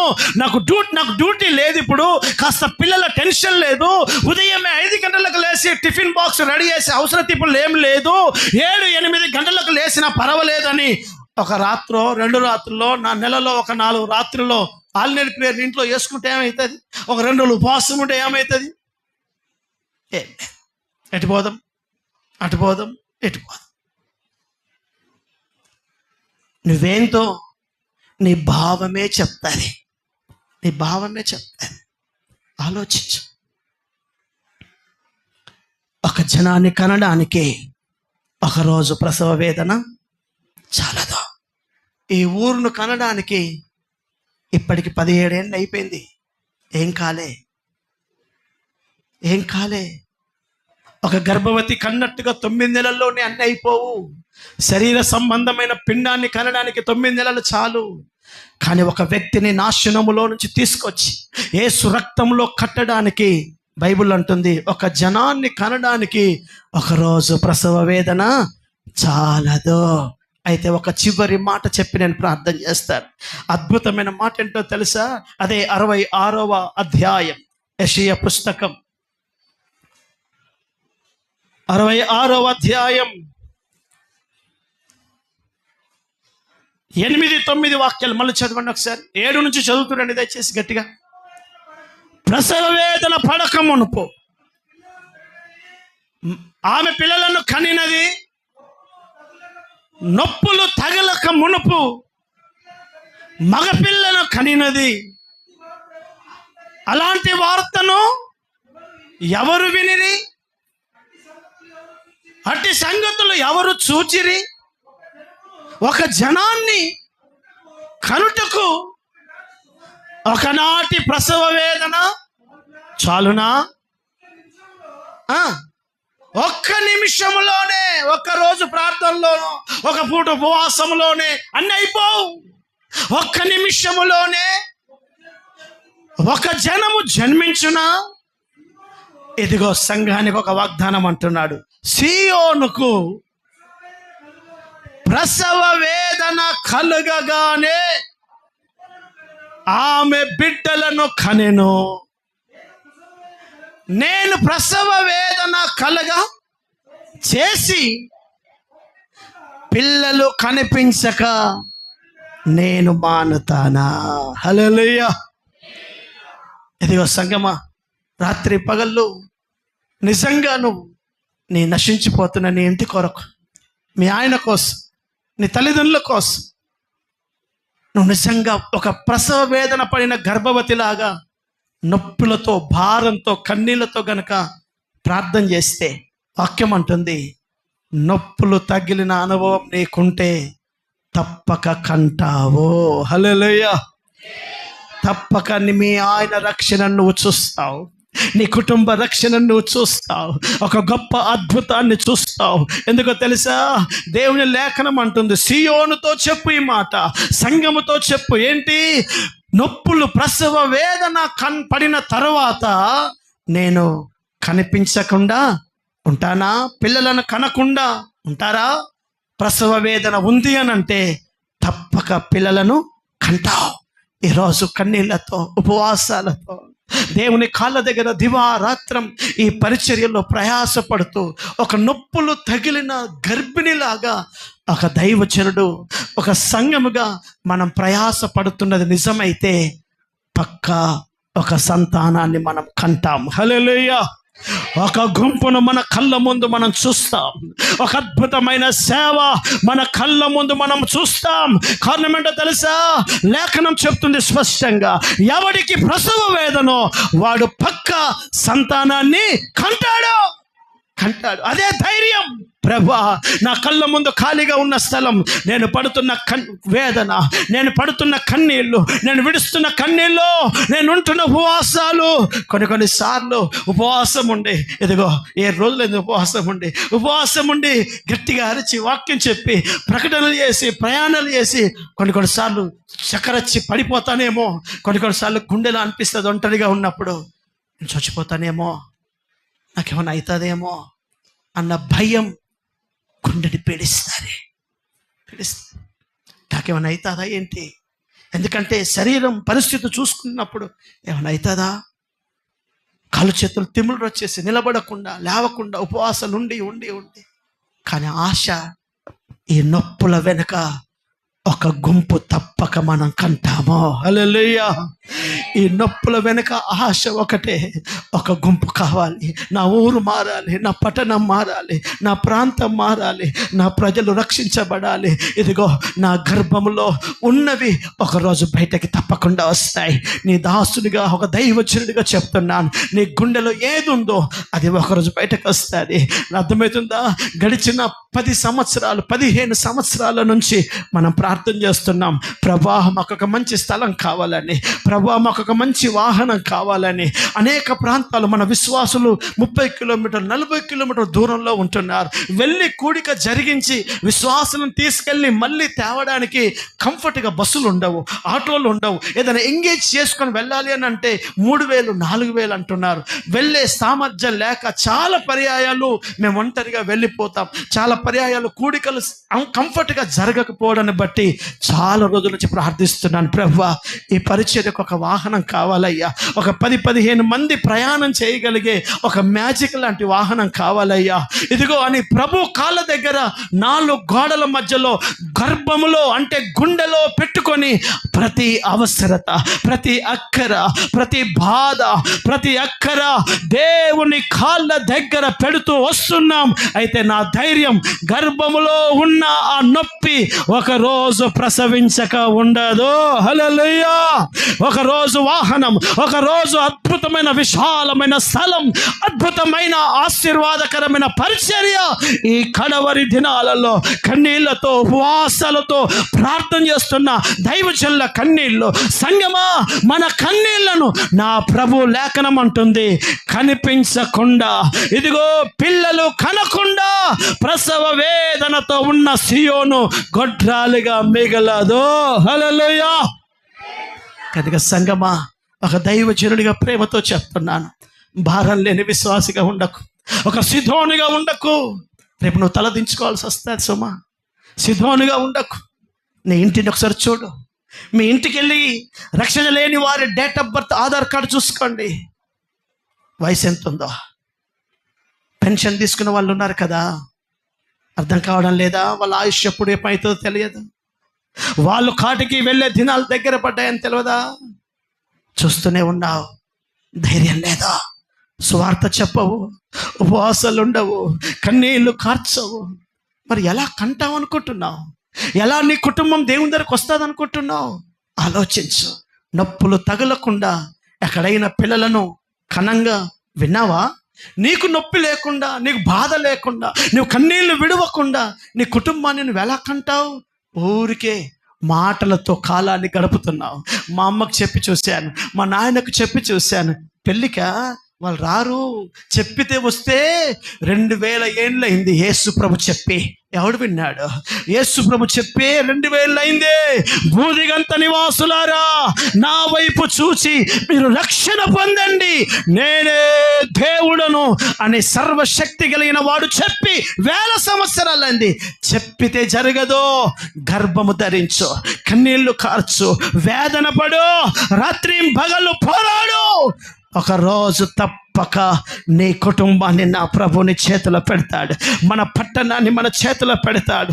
నా ధైర్యం నాకుంది.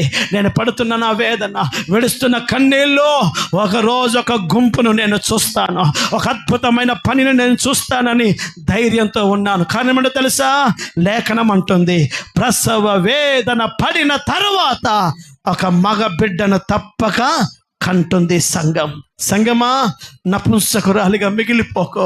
నపుంసకురాలిగా గర్భాశయమే లేని ఒక సంఘ బిడ్డగా మిగిలిపోకో. నీ గుండెలో భారాన్ని పెట్టుకో.